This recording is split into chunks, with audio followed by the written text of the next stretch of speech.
Estamos ya listos para nuestro Foro Ciudadano. Bienvenidos. Todos los viernes nos damos cita en este espacio para que la población que recibe comunicación, información, también tenga oportunidad de hablar, de devolver, de contraponerse a lo que diariamente recibe en opiniones y en comentarios de aquellos que están en las esferas del poder y en las esferas de la vida nacional. Pues también la población tiene oportunidad de hacer su propio criterio, y aquí lo ponemos en evaluación entre los ciudadanos. Así que desde ya le motivamos a participar marcando el teléfono, como siempre, que ya está disponible, el 2556-1800. También nos acompañan, como siempre, jóvenes que vienen dándonos su tiempo y su participación desinteresada. Hoy está con nosotros Mauricio Maravilla y Juan Pablo Pérez, a quienes agradecemos que podamos contar con su presencia. Buenos días. Yes. Así que vamos a abrir el foro y desde ya pues nuevamente la invitación a marcar 2556-1800. Hay varios temas, por supuesto la toma de posesión del profesor Sánchez Serén es relevante para la ciudadanía poderla evaluar su discurso, evaluar las situaciones y cómo arranca esta primera semana, las acciones que ha tenido el presidente de la República, la visita al Hospital Rosales, el manejo de la búsqueda de los nuevos impuestos, el tema ayer de recibir el mando como comandante general de la Fuerza Armada. Bueno, alrededor de esto hay mucho que hablar, el tema Petrocaribe, cómo lo está viendo la población, y pues parte de esa información que vamos a tratar de analizar hoy. Igualmente en paralelo el tema de la violencia, los nuevos ministros alrededor de esta temática. Bienvenidos nuevamente y Juan Pablo, ¿qué piensas? ¿Qué viste del discurso y de la toma de posesión? Bueno, estamos viviendo un momento de luna de miel, ¿verdad? Con el nuevo gobierno, muy positiva la actitud con la que ha comenzado, con bastante humildad, incluso con mucha cautela de parte de la oposición, ¿verdad? Se refieren a él con cierta esperanza después de tanta crítica y que, pues sí, de las elecciones que pasamos, ¿verdad? Entonces, pero después de esto vamos a ver la realidad, ¿verdad? Y más cuando se acerquen las próximas elecciones. El discurso me pareció muy bueno, muy realista. Ojalá que así se mantenga y que sea un gobierno diferente, ¿verdad? A los demás. Algunos dicen no se comprometió con nada, pero no sé si debía haber tenido ese elemento de comprometerse en algo. Lo que pasa es que es como todo, ¿verdad? Incluso durante la campaña nadie se comprometió a nada porque sabían de que están amarrados, ¿verdad? Todos, ¿verdad? Incluso la oposición, la cual se opone a muchas cosas, pero porque es oposición, ¿verdad? Por cuestiones de conveniencia. Llama la atención también quienes ocupan los cargos también, los cargos de dirección en los distintos ministerios, que eso envía un mensaje también a la población, a las distintas gremiales, empresariales, incluso con mensajes para los gobiernos del exterior, con los distintos, hacia los distintos intereses, ¿verdad? Ya sea del norte o del sur, ¿verdad? Entonces, y también con mucha vista hacia el sur, ¿verdad? Hacia países de Sudamérica, ¿verdad? No en vano los gobiernos que acompañaron la toma de posesión, ¿verdad? Pero en sí yo no espero mucho, ¿verdad? El gobierno de Funes, que ya es historia, generó muchas expectativas, muchas esperanzas, lo cual ocasionó lo contrario, una desesperanza. Entonces eso a la militancia del mismo partido considero que no le genera muchas expectativas, y como todos culpan a los gobiernos anteriores, ¿verdad? Pero en realidad las responsabilidades de quienes gobiernan en este momento, ¿verdad? Porque en sus espaldas tienen el gran compromiso de hacer las cosas diferentes, ¿verdad? Y mucho se habla de que este gobierno sí es del FMLN y que el anterior no lo era. Entonces eso genera mucha más expectativa, pero al mismo tiempo de la base del mismo partido que gobierna, no creo yo que exista mucha exigencia, como todos, ¿verdad? Como si Arena gobernara, la base de ese partido no generaría no tendría muchas expectativas de ese hipotético gobierno. Pero nosotros como ciudadanos lo que esperamos es que en realidad resuelva los problemas que más nos aquejan, ¿verdad? Que en este momento, que es la inseguridad, las cuestiones del desempleo, ¿verdad? Mauricio, ¿cómo viste las cosas? Pues me parece que los discursos iniciales de cada gobierno en la voz del presidente de la República marcan de alguna manera la dinámica a seguir y las intenciones políticas que se tengan. Es la realidad misma la que se encarga de ir matizando todas esas intenciones y dinámicas, y es la realidad la que se trata de imponer las dificultades y las posibilidades de desarrollar todo lo que se plantea como gobierno. Pero hay que entender, el gobierno del expresidente Mauricio Funes con el gobierno del profesor Salvador Sánchez Serén son dos estilos totalmente diferentes de gobernar. Por una parte, el presidente Funes con un carácter, creo, más fuerte, un poco más confrontativo, y el presidente Salvador Sánchez Serén, que es un presidente que sabe escuchar, que sabe concertar y que lo expresó en su discurso del 1 de junio.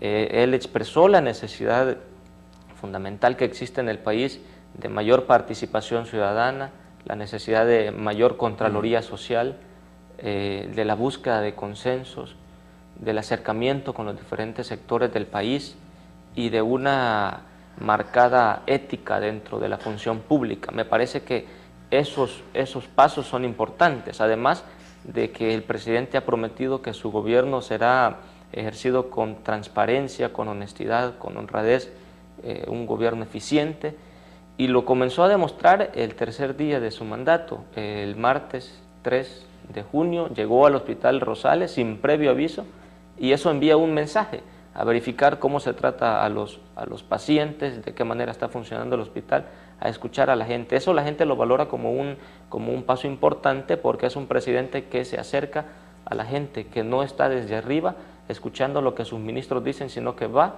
a donde la gente está y escucha lo que la gente tiene que decir. Me parece que son pasos importantes eso.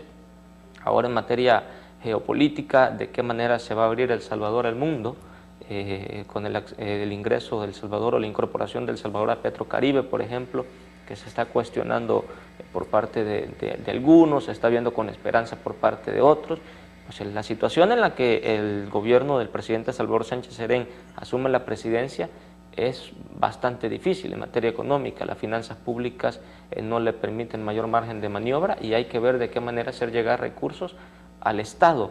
Pero cuando llegan más recursos al Estado, ahí es donde entra lo que el presidente Salvador Sánchez Serén decía, la Contraloría Social, y que implica la vigilancia de la población hacia el quehacer de los funcionarios públicos, la observación que hagan los empresarios, que hagan sindicatos, que hagan organizaciones de la sociedad civil en el buen manejo de esos fondos que están llegando al Estado. Eso es trabajar con eficiencia, con transparencia, con honradez. Me parece que si se va a buscar un mecanismo para hacer llegar más ingresos, más fondos al Estado, que esos dineros sean ocupados de la mejor manera y que la población debe estar vigilante a eso. Eso me parece que ha sido la invitación del presidente en su primer discurso, decirle a la población, estén atentos a lo que nosotros tenemos que decir. De hecho, algo que repitió en el discurso por la tarde el mismo domingo frente a su militancia, le dijo, nosotros ya marcamos el camino, si nosotros nos desviamos de este camino, que me parece es el camino de la inclusión, el camino de la concertación, si nosotros nos desprendemos de este camino, ustedes deben llamarnos la atención. Eso me parece importante. Hizo énfasis en el tema de la corrupción también. También. Muy marcado. Ahora, y esto no lo comentamos la semana pasada, bueno, por lo menos yo no estuve en el foro, pero el Faro publicaba a la salida de la presidencia Funes toda una serie de situaciones que podrían también poner en entredicho la transparencia y la no corrupción en el gobierno Funes. Entonces, ¿qué piensan cómo debe manejarse ese tema en este otro gobierno? Porque ha sido parte también, aunque si no en su totalidad, sí responsable de esto también el mismo partido FMLN en ambos gobiernos, en el anterior y este. ¿Cómo debemos ver este tema de corrupción? ¿Qué piensan? Por el énfasis que puso en el discurso. Bueno, en primer lugar yo considero que el nuevo gobierno de primeras no va a comenzar a señalar a su antecesor, ¿verdad? Porque son aliados, ¿verdad? Como se llaman. Más bien que esto venga de parte de las instituciones o de la ciudadanía, de las organizaciones o incluso de la oposición que tanto fue criticada, ¿verdad?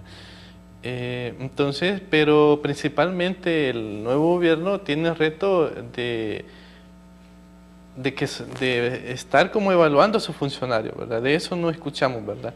De estar evaluando a sus funcionarios, de qué están haciendo, porque en realidad cuando los ministros gobiernan, el presidente no tiene mucha incidencia en ese trabajo, porque cada ministro prácticamente hace lo que quiere, ¿verdad? Cada ministro obedece a otros lineamientos, no necesariamente a los del presidente, ¿verdad?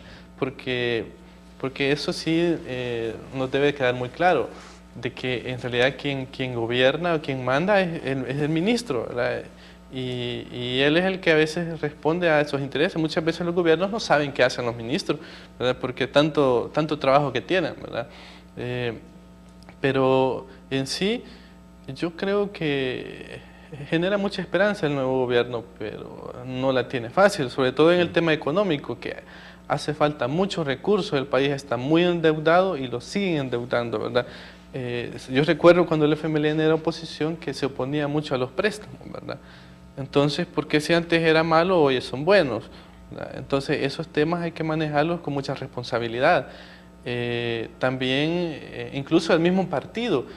Yo no estoy de acuerdo, por ejemplo, que las asambleas se estén endeudando al país, a todos nosotros, para construir un nuevo edificio, ¿verdad? En eso estamos de acuerdo, creo yo, que la mayoría de ciudadanos, pero ¿por qué no nos indignamos? ¿Por qué no exigimos de que ellos sean responsables, ¿verdad? Entonces ahí el presidente nuevo tiene que llamar la atención, tiene que ser consecuente con su discurso, ¿verdad?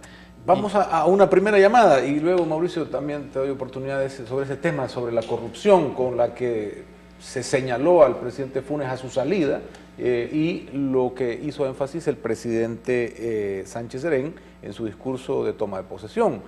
La corrupción como también un elemento que ha minado las finanzas públicas. Buenos días, escuchamos, bienvenido. Buenos días, gracias por permitirme participar. Mire, don Rafael, yo no voy a hablar con ideología, sino que con números. Fíjese que ahí va a mencionar un muchacho los ministros, sí, que el ministro de defensa, usted sabe, ¿verdad? El otro baboso, ¿cómo se llama? El de obras públicas. Gerson Martínez. Sí, don Gerson, vaya, ellos anuncian allí 8 kilómetros de carretera, comparado con miles que dejó Paco Flores, sin olvidar el problema del dinero y todo eso. Ahora, el presidente Funes viene y va a pedir perdón por unos 300 muertos al mozote. ¿Por qué no le pide perdón a todas las madres, de los policías, de los transportistas, los cobradores, motoristas, de los niños que han muerto? El otro punto de la seguridad, que la diferencia entre Nicaragua y nosotros es precisamente la seguridad, y ha pasado por un proceso de guerra. No sé cómo justifican eso, que para mí es la gran tolerancia que ha habido. Entonces, el otro volado, han comprado los votos de la gente. Fíjense que el paquete escolar vale como $10, y es una vez al año. Mire cuánto ha subido la energía, hablando de números, ¿verdad? Así que para mí, el mejor discurso del señor Sánchez Serén, le deseo mucha suerte, va a ser cuando podamos ver números diferentes en estos aspectos. Muchas gracias. Muy amable, gracias por llamarnos. Mauricio. Coincide el amigo que nos llama con la primera parte de lo que yo decía, de que es la realidad misma la que se va encargando de matizar si el discurso se adecúa, ¿no?, a las exigencias de la población. Por supuesto que el tema de la inseguridad es el que, si le preguntamos a la población, el que se impone dentro de la agenda de prioridades que debe tener el nuevo gobierno, pero eso pasa también por una utilización adecuada de los fondos públicos, que pasa también por el tema de combatir la corrupción.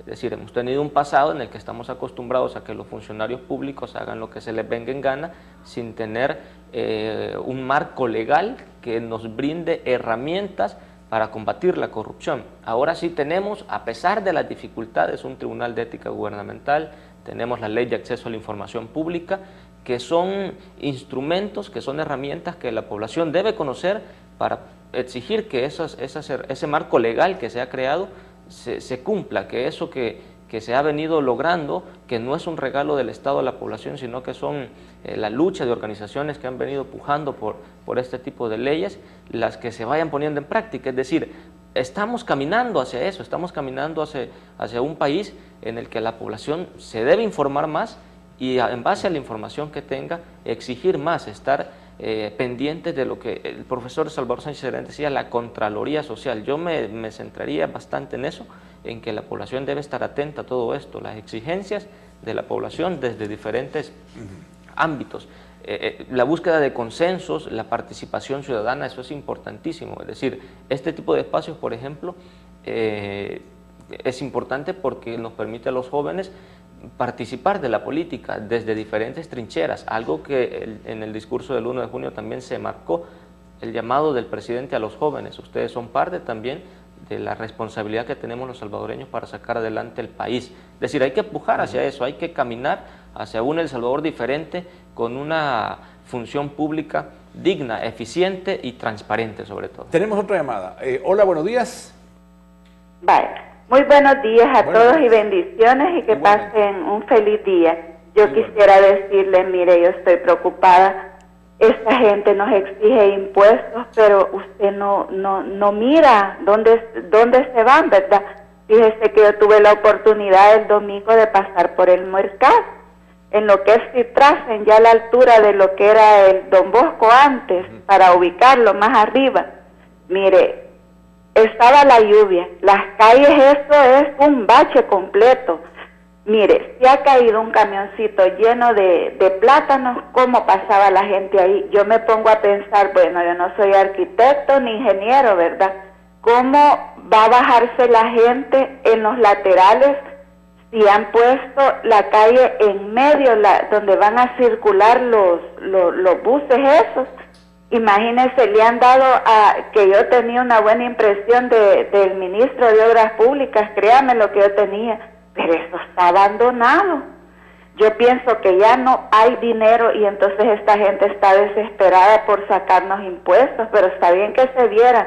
Yo quiero decirle a jóvenes, a ustedes, sin ser de izquierda ni derecha, cuando usted es de izquierda, no se vaya ciego y diga todo lo que dice la izquierda es bueno y por fuerza los útiles y todos está bien, excelente. No, tenemos que exigirles nosotros, como que seguimos a cualquier partido de izquierda a derecha, que cumplan lo que ellos dicen. Yo me acuerdo que el año pasado le exigieron a la asamblea que dieran los votos para medicina. Créame, lo que a mí me ha dado tristeza ver que con un foco de un carro en el hospital de Suchitoto estén atendiendo lo de lo dental, da tristeza. Entonces digo yo, ¿cómo va uno?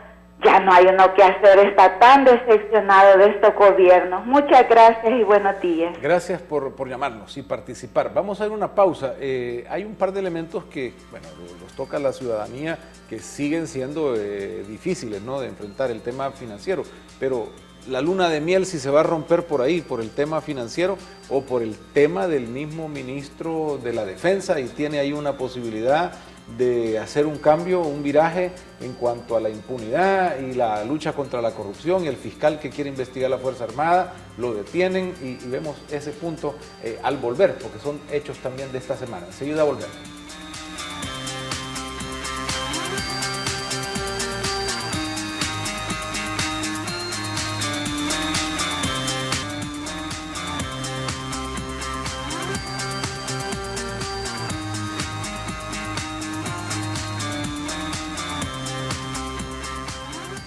Este es nuestro foro ciudadano y vamos a completar la segunda parte. Le invitamos a marcar 2556-1800 para que usted también pueda opinar y compartir sus opiniones con los jóvenes que están con nosotros esta mañana, Mauricio Maravilla y Juan Pablo Pérez. Este tema del fiscal que llega a las oficinas de las Fuerzas Armadas a querer información, a incautar documentos por la investigación de supuestas ventas de armas desde la Fuerza Armada al grupo organizado, al crimen organizado, grupos irregulares, lo que fuera, y es detenido. Es un tema que le compete ya a Sánchez Serén como comandante general de las Fuerzas Armadas y con un ministro recién renombrado en el cargo. ¿Qué piensan ustedes de ahí? ¿Es un elemento que puede romper la luna de miel? ¿Y qué debería hacer Sánchez Serén también en esto? Mire, en sí toda nuestra sociedad es reflejo de la historia, ¿verdad? En este caso, la Fuerza Armada, después de los acuerdos de paz, tuvo que someterse al poder civil, ¿verdad? Entonces, ya bajo nuevas reglas, ya son otros tiempos. Entonces, más allá de cualquier justificación del ministro de Defensa, el fiscal sí puede hacer las investigaciones y poder ingresar y todo lo demás, ¿verdad?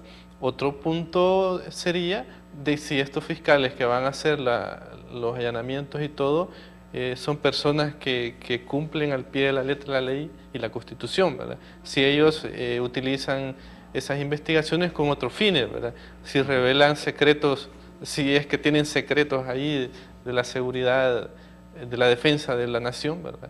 Entonces, más bien me parece que existe como un choque, ¿verdad?, entre instituciones, entre caracteres de funcionarios, ¿verdad? Vemos por una parte a un fiscal... Pero estamos hablando de investigar gran corrupción a gran escala si es que las armas han salido de ahí. Entonces, por otro lado, el mismo FMLN tiene el discurso de no hay un poder absoluto, pero aquí pareciera entonces que estamos defendiendo un poder absoluto en las Fuerzas Armadas. Y a Munguía Payés, que no es primera vez, también protegió a los militares cuando venía la extradición de España y él estuvo a cargo de esa decisión. A ver, Mauricio, ¿qué piensa? Exacto, yo creo que, bueno, Munguía Payés es parte de lo que se ha denominado como la cuota Funes dentro del actual gobierno. La herencia de funcionarios que estuvieron en el anterior gobierno que continúan dentro de este gobierno, el profesor Salvador Sánchez Serén. Es como una retribución al trabajo de Funes durante la campaña, pero ese es otro tema. Pero en cuanto a la investigación que la Fiscalía está realizando, pues la Fiscalía tiene facultades constitucionales para realizar la investigación. La ley le dice de qué forma puede hacer las investigaciones también.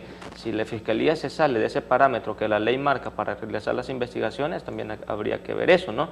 ¿Quién investiga a la Fiscalía en cuanto a estos procedimientos? Si es ella la encargada de las investigaciones.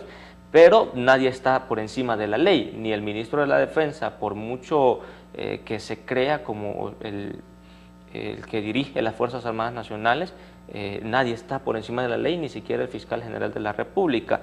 Pero si la investigación continúa y se logra demostrar que las armas han salido del ejército y que muchas de esas armas están siendo utilizadas, como lo hemos visto, para el crimen organizado y que hasta pandillas tienen armas que son de uso exclusivo de las Fuerzas Armadas y que son de uso exclusivo de la Policía Nacional Civil, pues entonces hay que deducir responsabilidades y procesar penalmente a quienes se demuestran como responsables de esta corrupción dentro del ejército, que es lamentable conocer este tipo de noticias. Pero porque hay que destituir a Munguía Payés o hay que procesarlo. Bueno, hay que seguir porque el curso de la investigación. Lo podemos procesar. Pues que lo procesen, si tienen las facultades para hacerlo. Pero yo creo que es decepcionante, decía, porque después de los acuerdos de paz, una de las instituciones que mejor ha cumplido con los acuerdos de paz ha sido justamente la Fuerza Armada, y que ahora vengamos a conocer este tipo de problemas, entonces como que es un poco decepcionante. Pero si las cosas están puestas sobre la mesa para realizar una investigación seria, objetiva, una investigación que de verdad tenga la verdadera intención de, si hay corrupción ahí, desmontar esa corrupción, pero si tiene tintes políticos o si tiene otra intención, como lo decía muy bien Juan Pablo, si hay secretos allí de la Defensa Nacional que hay que proteger, pues de alguna manera hay que cuidar ese aspecto también. Pero me parece ilógico que el ministro de la Defensa haya dicho es que no hubo coordinación, que era lo que quería el señor David Munguía Payés, que le avisaran un día antes para poner todo en orden y que la Fiscalía llegara después al allanamiento. Eso es totalmente ilógico y irracional. Eso decía, podría traer alguna ruptura en la luna de miel con el nuevo presidente. Y el otro tema, si es que también puede ser, es Petrocaribe, cuando el presidente dice esto no va a pasar por la Asamblea, porque no es una deuda, y ya empieza eso a ser una situación. Se los voy a poner ahí para pensarlo un poco mientras atendemos otra llamada. Hola, buenos días. Buenos días. Adelante, le escuchamos. Buenos días. Bienvenida. Sí, mi comentario es con respecto a la llamada anterior de una señora que mencionaba que la energía está más cara y que se ha quejado de cosas hechas por el gobierno anterior. Solamente quiero aclararle a la señora que la energía viene de una empresa privada y que el gobierno nos subsidia gran parte de esa energía.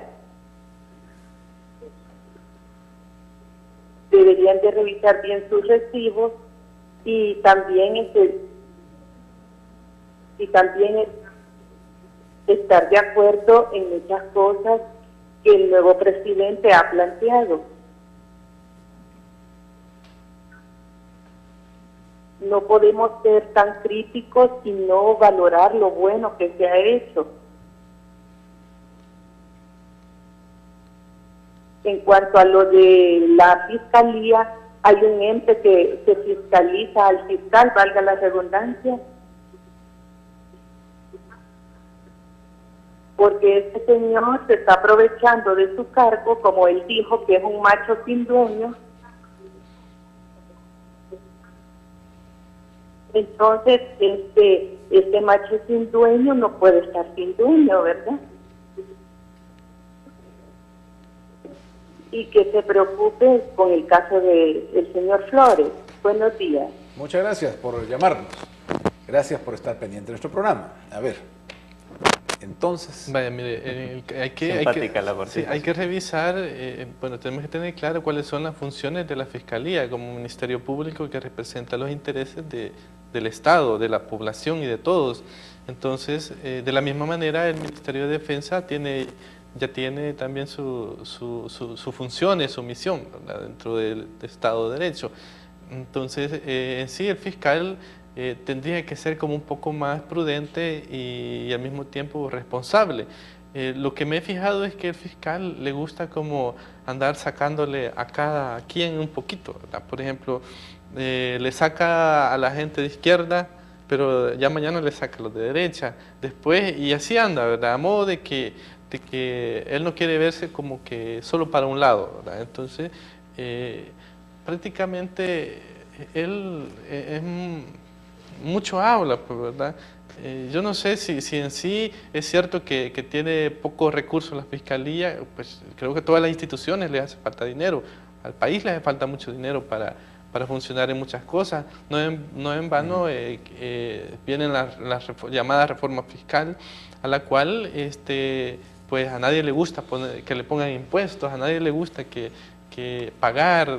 Pero fíjate que yo por eso ponía el tema con detalle, por el otro también que ya Sánchez Serén anuncia, de que no va a pasar por la Asamblea el tema de Petrocaribe, que eso constitucionalmente también es un préstamo, pero lo estamos disfrazando, es decir, el cumplimiento de la ley, el cumplimiento de los métodos, de las fórmulas, vencer la impunidad, o sea, eso está como en juego en ambas discusiones. Es que prácticamente obedece a una nueva lógica, a otras reglas, así como el tema ALBA, ¿verdad? Que es tan complejo y amplio, en sí responde a este momento histórico que estamos viviendo, pero eso no quiere decir de que ellos van a irrespetar las reglas del juego, ¿verdad? A irrespetar ese acuerdo que existe, de nación. Vamos a otra llamada. Hola, buenos días. Buenos días, escuchamos. Buenos días, un gusto oírlos. Igualmente. Buenos días, hola, ¿cómo está? Un gusto oírlo. Bienvenido. Sí, mi comentario va hacia la situación que los otros gobiernos no lo han realizado. Ya lo de las maras ya es insoportable. La cosa del bus, lo que mataron a la gente del bus. La niña de 6 meses, 4 meses, que ya ha estado bien bonita, esa muñequita, ese angelito. Yo creo que va a ser un sentimiento como salvadoreño, como padre de familia. Si este gobierno solo hiciera el exterminio de las maras, que Dios me perdone por lo que estoy diciendo, que Dios me perdone, ya no se soportan. En la guerra murieron muchos civiles. y fue por una situación socioeconómica. Yo estuve trabajando en Chalatenango y conocí a una persona que le mataron al esposo y a los hijos y a la madre. Y cuando la vi en la televisión después, que yo estuve cerca de ella, oyendo cómo hablaba, cómo se expresaba, casi lloro. Gente que sufrió. Las maras no se puede hacer ningún trato ni nada con ellos. La diferencia de las maras con la guerrilla, con la mal llamada guerrilla, es que los mareros están pactados con Satanás. Entonces, bueno, perdimos la comunicación, pero queda bien claro. ¿Qué es el otro tema? Y por el tiempo vamos a tener que ponerlo en la misma perspectiva, porque estamos hablando de lo mismo, ¿no? Orden, respetar la ley, garantizar que la institucionalidad funcione, y la gente que se queja de esta inseguridad, para unirlo ahí, Mauricio, y hablar también de los nuevos funcionarios en el tema de seguridad pública. Pues sí, el tema de seguridad, lo decíamos, es el tema que aparece siempre en los sondeos de opinión pública como el tema que más preocupa a la población.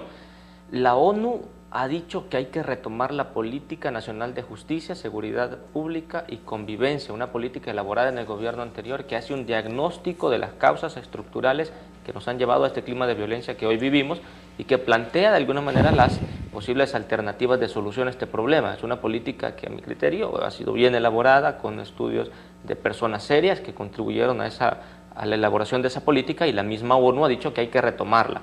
El gobierno actual ha dicho que también va a revisar esa política, que la va a retomar, y el profesor Salvador Sánchez Serén dijo que se va a poner al frente del Sistema Nacional de Seguridad.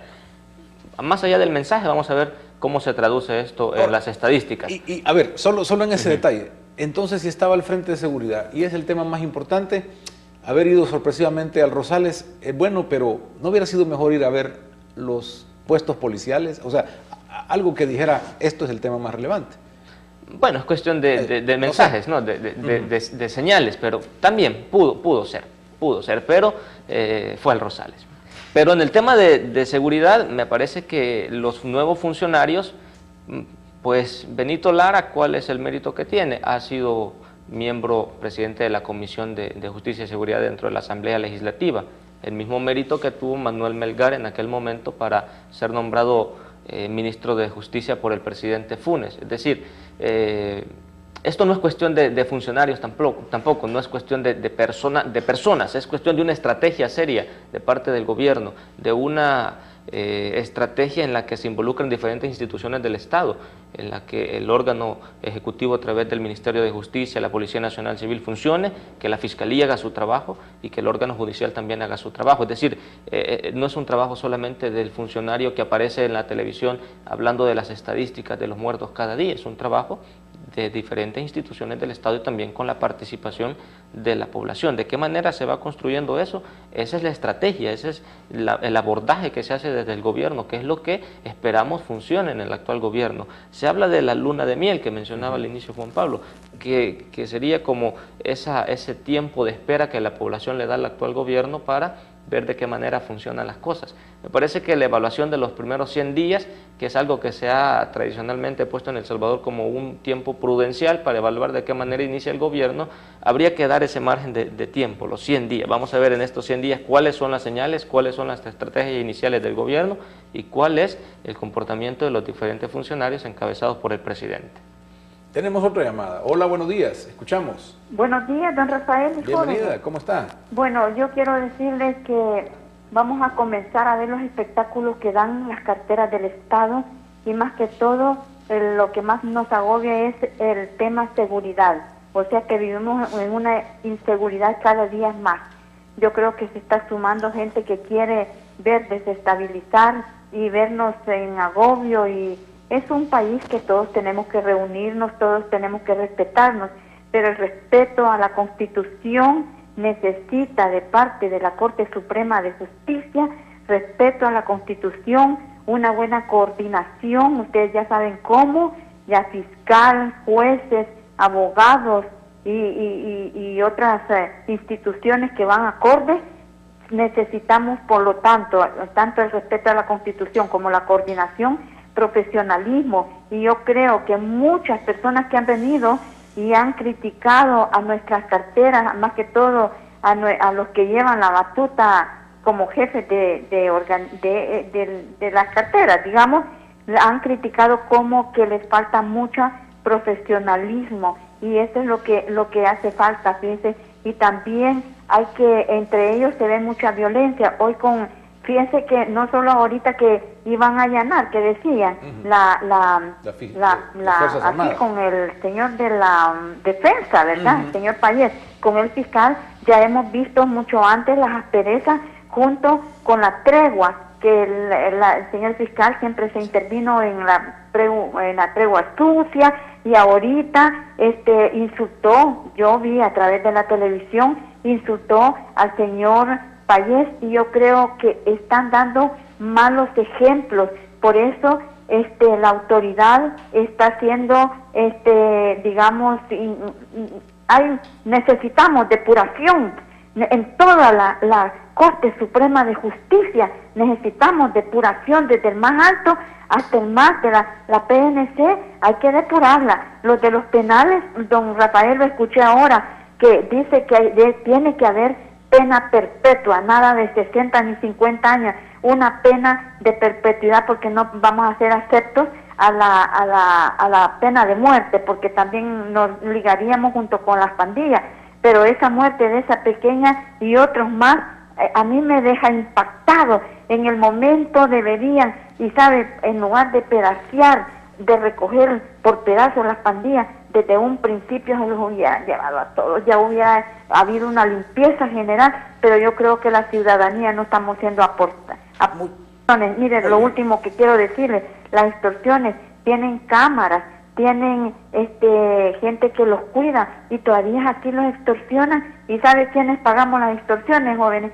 Somos los consumidores. Ahí le aumentan al producto y nosotros pagamos. Yo les agradezco por su atención. Bendiciones a todos. Gracias por llamar, muy amable.